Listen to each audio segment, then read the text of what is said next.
Salam, Bapak, Ibu, saudara-saudara sekalian. Bertemu kembali dalam penjelasan pelajaran firman Tuhan.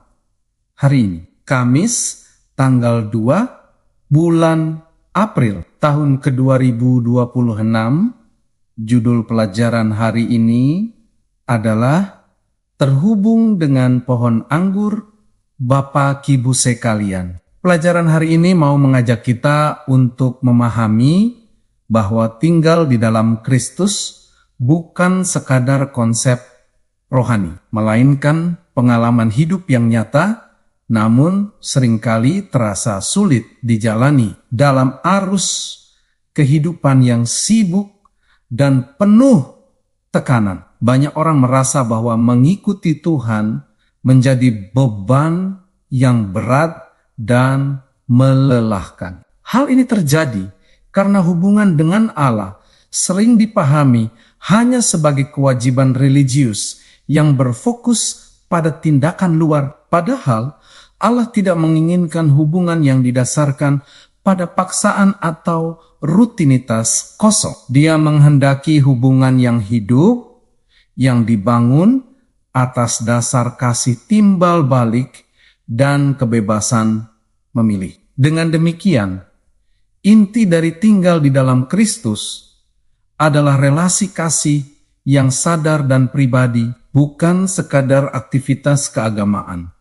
Namun dalam kenyataannya, Saria Atriang Asa Atia secara sebagian dengan Kristus tanpa benar-benar tinggal di dalamnya dengan sepenuh hati. Mereka mungkin tetap menjalankan kegiatan rohani seperti berdoa dan beribadah, tetapi di dalam hati mereka merasa kering dan tidak mengalami pertumbuhan. Kondisi ini menunjukkan bahwa kedekatan dengan Allah tidak dapat diukur hanya dari aktivitas luar. Hubungan yang sejati harus melibatkan hati yang terbuka dan respons yang tulus terhadap kasih Allah. Sebagaimana ditegaskan dalam surat 1 Yohanes bahwa kita mengasihi karena Allah lebih dahulu mengasihi kita. Maka relasi dengan Allah selalu dimulai dari inisiatifnya. Manusia tidak dapat memaksakan dirinya untuk hidup dekat dengan Allah tanpa mengalami kasih-Nya terlebih dahulu. Oleh karena itu, saudara, tinggal di dalam Kristus merupakan respons alami terhadap kasih Allah yang telah lebih dahulu dinyatakan kepada manusia. Bapak, Ibu, ilustrasi tentang pokok anggur memberikan gambaran yang sangat jelas mengenai bagaimana kehidupan rohani bekerja secara alami dan bergantung sepenuhnya pada sumber kehidupan, seperti ranting yang tidak dapat hidup tanpa aliran getah dari pokok. Demikian juga manusia tidak dapat bertumbuh tanpa hubungan yang hidup dengan Kristus. Dalam musim tertentu, seperti musim dingin, ranting tampak kering dan tidak menunjukkan tanda kehidupan. Namun sebenarnya sedang menunggu aliran kehidupan kembali.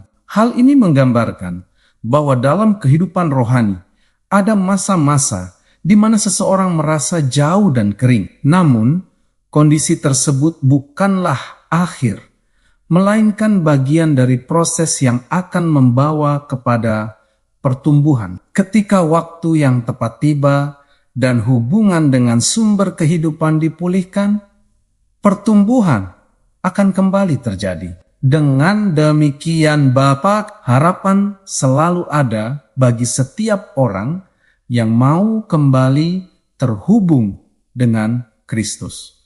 Saudara-saudara, peran Roh Kudus menjadi sangat penting dalam proses menghidupkan kembali dan mempertahankan hubungan kita dengan Kristus. Roh Kudus diibaratkan sebagai getah yang mengalir dari pokok anggur ke ranting yang membawa kehidupan dan pertumbuhan. Tanpa kehadiran Roh Kudus, kehidupan rohani akan menjadi kering dan tidak berdaya. Yesus sendiri menjanjikan Roh Kudus sebagai penolong, sebagaimana tertulis dalam Injil Yohanes, yang akan menyertai, menghibur, dan menuntun umatnya. Roh Kudus juga bekerja untuk menyadarkan manusia akan dosa dan menuntun mereka kepada kebenaran. Oleh karena itu, saudara, kehidupan yang terhubung dengan Kristus tidak dapat dipisahkan dari karya Roh Kudus.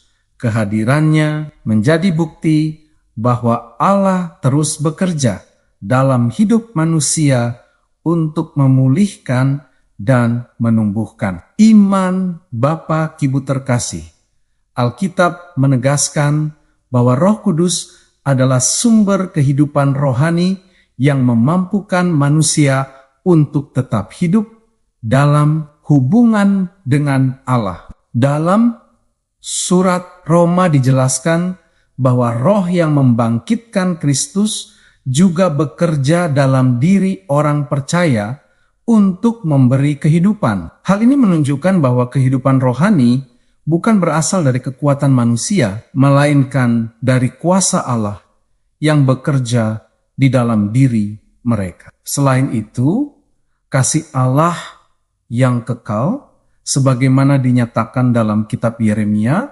menjadi dasar dari hubungan ini. Allah tidak pernah berhenti mengasihi dan terus mengundang manusia untuk kembali kepadanya. Oleh karena itu, Bapak Ibu, setiap orang percaya perlu secara sadar membuka hati dan meminta kehadiran Roh Kudus setiap hari. Dengan demikian, hubungan dengan Allah akan tetap hidup, bertumbuh, dan menghasilkan buah yang memuliakannya, saudara sekalian. Kesimpulan pelajaran hari ini adalah terhubung dengan pohon anggur, yaitu Kristus, merupakan inti dari kehidupan rohani yang sejati dan tidak dapat digantikan oleh aktivitas keagamaan semata. Hubungan ini harus dibangun atas dasar kasih,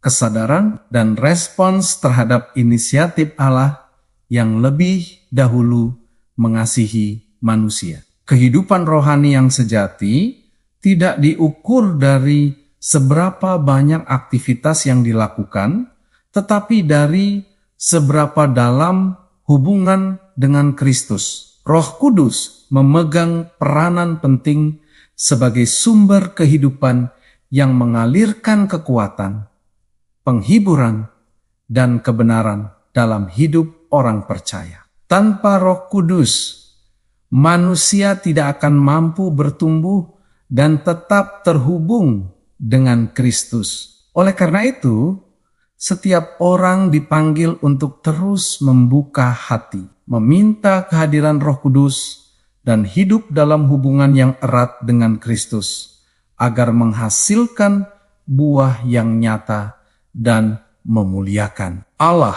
Bapak, Ibu, saudara-saudara yang diberkati Tuhan.